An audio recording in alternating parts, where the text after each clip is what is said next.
Welcome back to the channel, everyone. Today I have a collection of topics that I want to talk about. None of these are big enough to justify its own video, so you guys know how I like to do multiple topics in one video, sort of rapid fire. The one thing that I want to start off this video with is a tweet from the official Tekken Twitter. Now, I like checking in on the Tekken Twitter every once in a while, maybe like every week or so, just to see what they're doing, because I think it's so funny. You have the whole entire Tekken community starving for content. No updates, no news, no nothing. And I think it's so funny to just look at their Twitter and see what they're doing, because a lot of the times it's nothing. A lot of the times they're just completely ignoring all the chaos in the comment section. But this post here is kind of interesting. When the world teeters on the brink of chaos, this legendary hero with iron fist appears. Mokajin is a training dummy made from a 2,000-year-old oak tree. It was stored in a museum and awoken when Ogre appeared. Now this is the thing. A lot of people say Jin, Devil Jin, Kazuya, and all these people, all the Mishimas, are stronger than Ogre. But you have to wonder, if they truly are, why did Mokajin awake for Ogre and not them? Jin was causing world wars and so much destruction. Why doesn't he see them as a threat opposed to Ogre, who got one shot by Jin and one shot by Paul Phoenix? I think it's interesting there. I would like to do an interview with Mokajin to get more insight into why he viewed these demons as threats, but not the people who have demon blood running in them as threats. But let's move on. The next topic that I want to talk about, so this is a comment from my video where I was talking about, so you guys know, I've been doing character story videos for about a year or so now. And the most recent ones that I did is Lucky Chloe, which a lot of you guys liked and enjoyed that, and then Claudio. At the time of recording this video, the Claudio video isn't out yet, but there's a comment here on the Lucky Chloe one that I want to address. So the she is food part, just ignore that. A topic that I discussed in that Lucky Chloe video, Harada said she has a big secret. And some people say it's under the skirt. Some people say she has a penis, and that's where the Fuda comes in. That's where the trans and all the other stuff, whatever you want to call it. That's what people, it's funny actually. A lot of people in the comment section thinks that in Tekken 8, Lucky Chloe will be trans or something like that. I don't know if that's what Harada meant by the big secret, but we'll have to wait and see.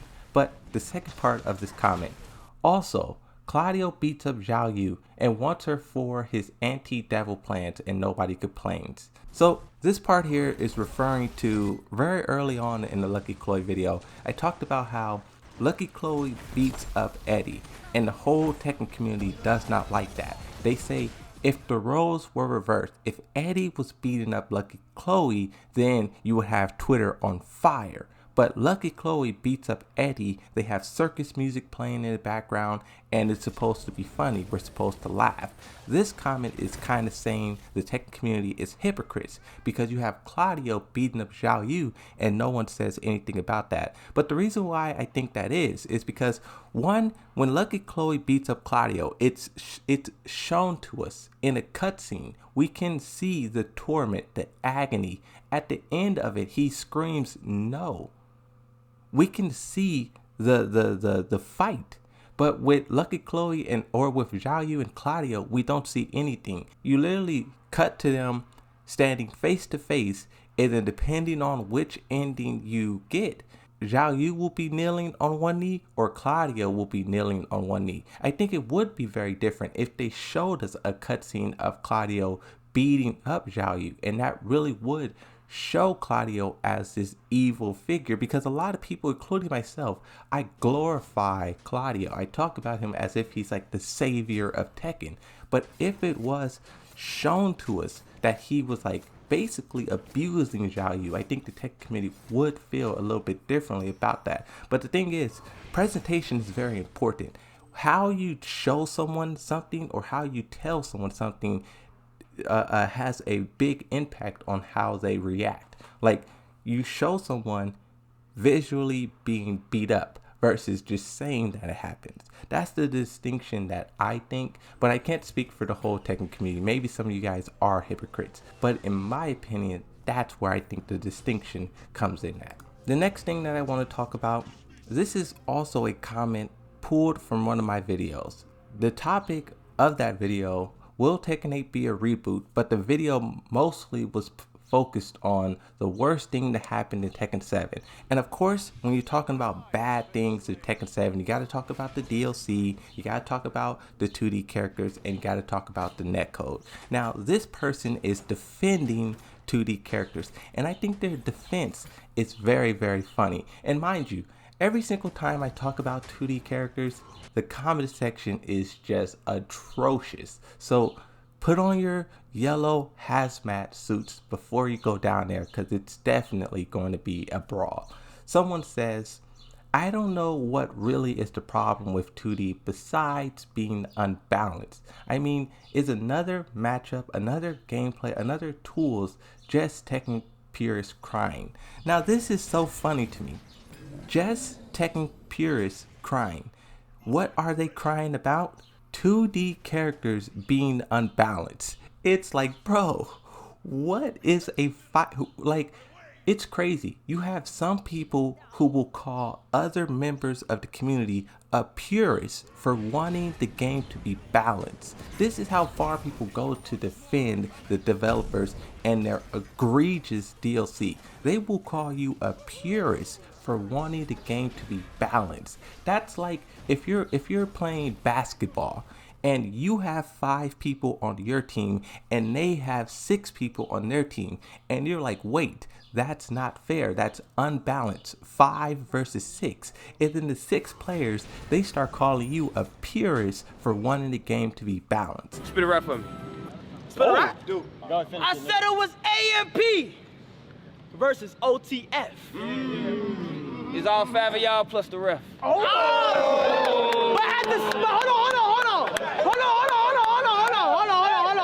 hold on. That is what this person is doing, and it's like, this is why the developers get away with it. This is why the developers don't have to balance them, because the community just comes up with convoluted excuses like this. This is, and I'm not really trying to fry this person or grill this person, because it's not really about him, it's not really about me, it's about the community and the thing we say overall. The community overall says things like this. You know how many comments I read that specifically says something similar to this? You are a purist for wanting 2D characters to be balanced. Fascinating. But let's move on. I have a tweet here from Speedkicks. This one kind of talks about the same thing, but I think it's a little bit, it's fascinating. Someone says, ran out of gas. I would like your advice on approaching neutral versus Kuni at Speedkicks. He responds, fear, that's the guy name he's responding to. I'm going to be honest.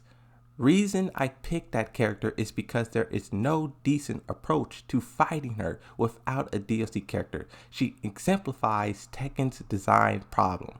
All strategies are disadvantageous. You have to expose Dragon Slayer fundamentals hard or pick a DLC. Basically, what he's saying, the only way to stop a DLC is by picking a DLC. That is just hilarious to me. It's just so funny. The only way you can stop a DLC character is to pick a DLC. What DLC would you personally recommend? Julia or Fakamram? In order to stop Kunimitsu, which people consider to be the top 10 best character in the game. She's, whether you want to say she's 7, 8, or 9, she's somewhere in there. The only way to stop her is to pick first, second, third, or fourth best character in the game. It's just, oh my, I love Tekken. I love Tekken. We say we want the game to be balanced, but no we don't. We don't care about balance. We just want to be upset. We just want to be upset, and we just want to have excuses for when we lose. It's okay. If we didn't have DLC to blame our losses on, then we would have to own up to it. We would have to own up to the fact that we suck. But we have things like 2D characters, Fakuram, Julia, Kunimitsu. We have the devs. We have balancing. We have season. We have all these excuses. But at the end of the day, I don't think the community cares about it at all. Because if you did, you wouldn't have comments like the one that I just read, and you wouldn't have, people would be more upset about Kunimitsu, more upset about Lita, more upset about Fakuram. But let's move on. The next thing that I want to talk about is completely unrelated to balancing. This is from Blasted Salami. It's just a picture. This picture, we have no idea what this picture is. No one seen this image before. We have no clue what he's teasing. 4 hours ago at the time of recording, maybe when this video goes up, we already will have answers to this, but right now, no one knows. Looking at the back of this, when I clicked on the comment section of this post, the community was saying two things. One, this looks like a jacked up version of Ratchet and Clank, like a big mecha suit.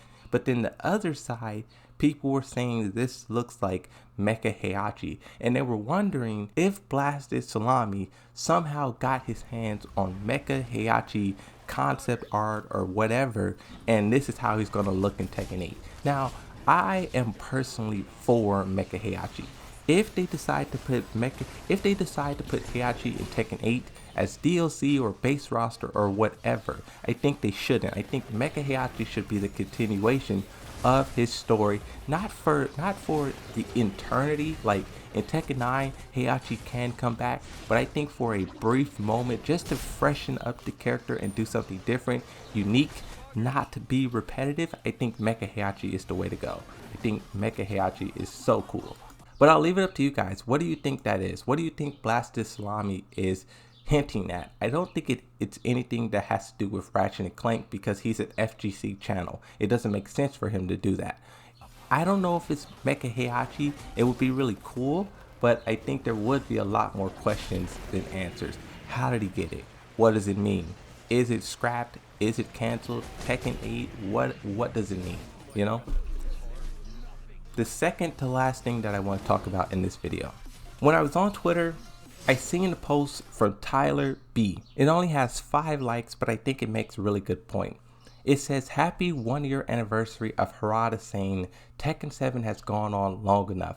We still have received 0 information about Tekken 8. Now, the 2 pictures he has linked, one is a picture saying thank you, and then one is the iconic picture of Harada in his Harada's Bar video, and it says at the bottom, this is a quote from Harada, Tekken 7 has gone on long enough. Now, when this first happened, everyone celebrated. Well, some people celebrated, some people was like, wait, hold on a second, give us season 5, give us more, give us Bruce, Christine.